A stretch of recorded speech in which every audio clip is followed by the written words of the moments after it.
In August 1945, a single bomb over Hiroshima released more energy in one instant than all the explosives used in 6 years of World War II. 3 days later, another bomb hit Nagasaki, but here's the question almost never asked. Were these strikes truly unavoidable?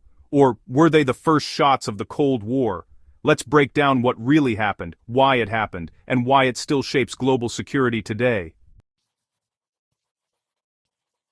By mid-1945, the Pacific War was essentially decided. Japan's navy was shattered, its air force crippled, and major cities burned from relentless firebombing. Yet Tokyo refused unconditional surrender. American planners feared that Operation Downfall, the invasion of the Japanese home islands, could cost hundreds of thousands of Allied lives and perhaps millions of Japanese civilians. Meanwhile, deep in the desert of New Mexico, the United States had just tested the most destructive weapon in human history. The Manhattan Project's success meant the United States now possessed a bomb capable of ending the war in a single strike, or, rewriting the nature of warfare forever. On August 6, 1945, the B-29 Enola Gay lifted off from Tinian Island. Its payload, Little Boy, was a uranium-based atomic bomb. At 8:15 in the morning, it detonated roughly 600 meters above Hiroshima. In less than a second, the city's center became a fireball exceeding 4,000 degrees Celsius. Roughly 70,000 people died instantly, and tens of thousands more suffered lethal radiation and burns. Hiroshima, a city of military and industrial significance, was effectively erased, yet Japanese leadership still did not surrender. 3 days later, August 9th, the United States launched Fat Man, a plutonium implosion bomb, originally intended for Kokura. Heavy cloud cover forced the bomber to divert to Nagasaki. Although the terrain limited the blast, the result was still catastrophic.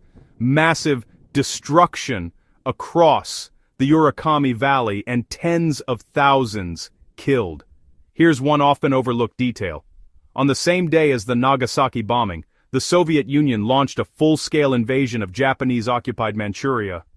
This two-front shock, a Manchur atomic devastation combined with Soviet entry into the war, finally convinced Emperor Hirohito that further resistance was impossible.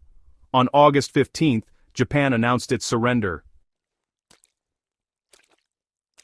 Historians still debate the real motivations behind the bombings. There are, three major explanations that really dominate the conversation. First, to end the war quickly. The United States expected immense casualties if forced to invade Japan's home islands. Second, to demonstrate power. Dropping the bomb would show the world, and especially the Soviet Union, that the United States possessed unmatched military capability. And third, to justify the Manhattan Project. After spending billions of dollars, political and military leaders felt pressure to use the weapon they had created. The truth likely contains pieces of all three. Survivors, known as hibakusha, faced decades of radiation illness, injuries, and discrimination. In Hiroshima alone, estimates suggest that by the end of 1945, deaths exceeded 140,000. Nagasaki's toll reached roughly 70,000. Each number represents a life, an ordinary person caught in history's crossfire. Reconstruction took years. Hiroshima transformed itself into a global symbol of peace and nuclear disarmament, while Nagasaki became the world's center for Catholic and Christian witness against nuclear weapons. The atomic bombings didn't just end a war, they began a new era. The Cold War arms race escalated almost immediately. By the early 1950s, both the United States and the Soviet Union had hydrogen bombs, exponentially more powerful than those used in Japan. 3 major consequences followed. First, nuclear deterrence. Nations built massive stockpiles to prevent others from attacking. Second, diplomatic standoffs. Crises like the Cuban Missile Standoff brought the world to the brink of annihilation. Third, non-proliferation efforts. Treaties like the NPT emerged to slow the spread of nuclear technology.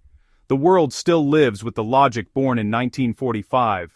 The idea that peace can be maintained through the threat of unimaginable destruction. Modern nuclear tensions, from South Asia to the Korean Peninsula, trace directly back to Hiroshima and Nagasaki. These events remain the only wartime use of nuclear weapons, but the existence of thousands of warheads today keeps the possibility alive. Understanding 1945 isn't just about recounting tragedy, it's about recognizing how decisions made within a few days shape the moral, political, and military framework our world still depends on. If we don't understand those choices, we risk repeating them. If this deep dive into the Hiroshima and Nagasaki bombings gave you a clearer view of one of history's most pivotal moments, hit like, subscribe, and share your thoughts in the comments. And when you're ready, check out our next video on the early days of the Cold War.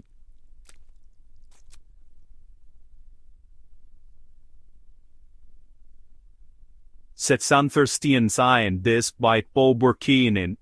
Your byte bo now